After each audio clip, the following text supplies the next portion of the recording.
Last year belonged to Wisconsin. The Badgers, the first team ever to lift the Stag Championship trophy by virtue of that thrilling 42-39 win over Michigan State, the inaugural conference championship game in Indy.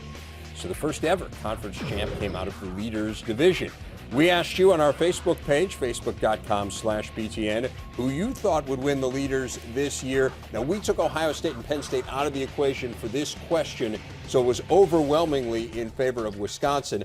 But we're going to make it a little bit tougher for you guys. Ohio State and Penn State, for the purposes of this discussion, could win it. I want to know who will have the most wins in the Leaders Division at the end of the year, irrespective of whether or not they can qualify for the championship. Top three, Howard, we'll start with you. Well, starting with number 3, I'm going to go with Purdue. I think this is still a really good team, and I think what they're able to do defensively and offensively, they'll be right there in the hunt. How about Wisconsin at number 2? Could shock some people, but I believe so. I think there's still some questions on the defensive line. Number 1, the Ohio State Buckeyes. I think you talk about the talent on a roster.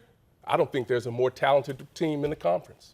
Okay, I agree with all 3 of those. I think Purdue is going to challenge, obviously, because Ohio State may not be part of the mix, or isn't part of the mix in the championship. So I would go Purdue 3, Wisconsin 2, and Ohio State 1. And I think talent-wise, I would line them up the same way. He was obviously looking at your paper because when clearly he does his own research, he can't be trusted. What do you mean? Tell us why. Minnesota plays all 5 of those teams you were talking about. I meant to say the best team that plays all 5 of those teams. Did I say the only team? You said the only team. Well, that was my mistake. I meant the best team. And Ohio State is the best team that plays all 5 contenders. But as you mentioned, not the only team. Minnesota does as well. You were wrong. I was wrong, right. But now But now now I'm right. Okay.